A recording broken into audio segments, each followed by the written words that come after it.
নমস্কার বন্ধুরা, আজকে আমি ওটস আর পাকা আমের একটি রেসিপি তৈরি করব। আমার এই রেসিপিটি শেষ পর্যন্ত দেখার জন্য অনুরোধ রইল। চলুন রান্নাটা শুরু করা যাক।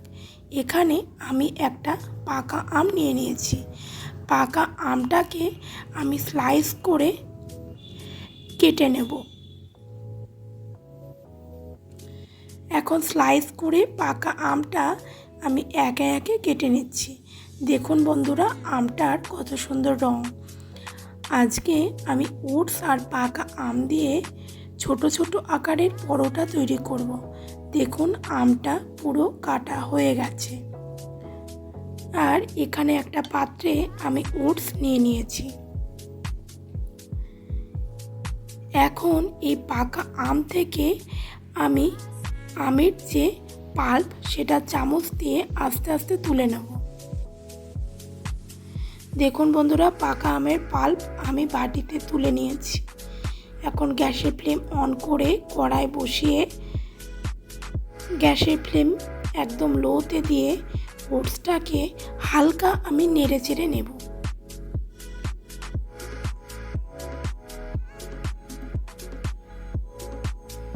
ওটসটাকে হালকা নেড়ে চেড়ে নিয়েছি। এখন মিক্সার গ্রাইন্ডারে আমি ওটসটা একদম মিহি করে গুঁড়ো করে নেব। কড়াই থেকে ওটসটা আমি মিক্সার গ্রাইন্ডারের জারে ঢেলে নিচ্ছি। মিক্সার গ্রাইন্ডারের জারে আমি ওটসটাকে ঢেলে নিলাম। এখন জারের মুখটা ঢাকনি দিয়ে এঁটে আমি মিহি গুঁড়ো করে নেব।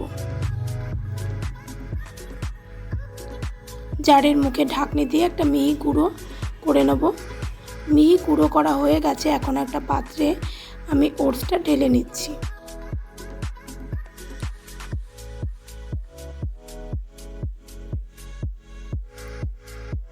এখন এর মধ্যে দিয়ে দেব পাকা আমের পাল্পটা।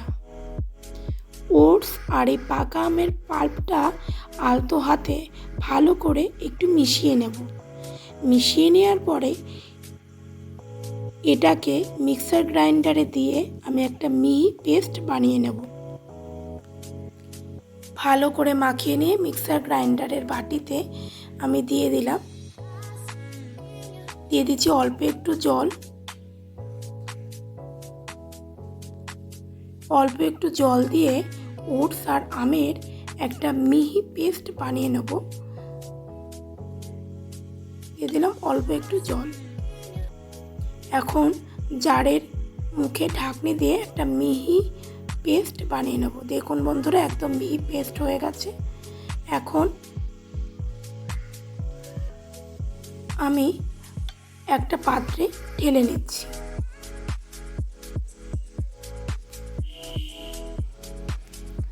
যেহেতু পরিমাণটা অনেকটাই বেশি ছিল, আমি দুবারে পেস্ট করে নিয়েছি।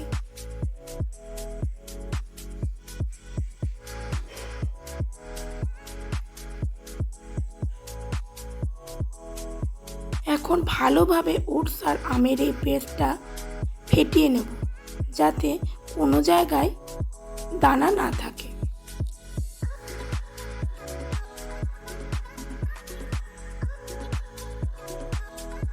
এখন দিয়ে দেবো এর মধ্যে চিনি। এখানে আমি 3 চামচ চিনি ব্যবহার করব।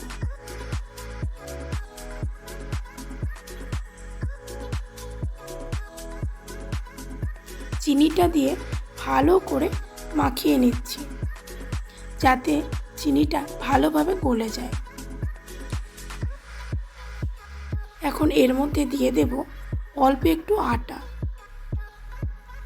আটাটা দিয়ে মিশ্রণটাকে ভালোভাবে ফেটিয়ে নিচ্ছি। যত ভালোভাবে ফেটানো হবে পরোটা হবে তত নরম।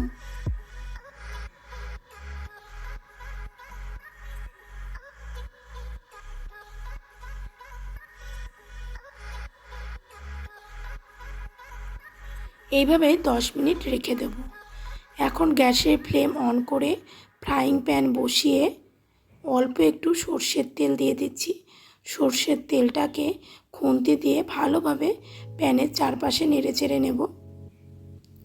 গ্যাসের ফ্লেম রেখেছি মিডিয়ামে।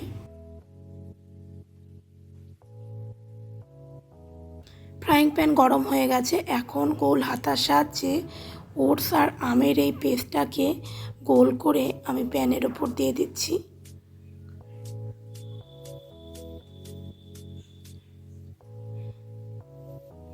ভালোভাবে গোল করে নিচ্ছি।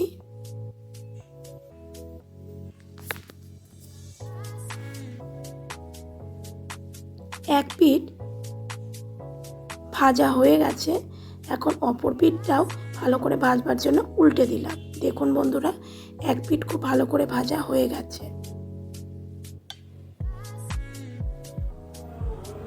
দু পিঠই ভাজা হয়ে গেছে, ভালো করে নেড়ে চেড়ে ভেজে নিলাম। এখন একটা পাত্রে তুলে নিচ্ছি।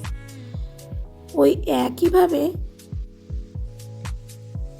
আবার একটু ফ্রাইং প্যানে তেল দিয়ে ভালোভাবে গরম করে গোল হাতার সাহায্যে আমি ওটস আর আমের মিশ্রণটাকে ছোট পরোটার আকারে গোল করে দিয়ে দিলাম। দু পিঠই ফ্রাই করে নেব। এক পিঠ ফ্রাই করা হয়ে গেছে, অপর পিঠটা উল্টে দিচ্ছি ভালো করে ফ্রাই হওয়ার জন্য।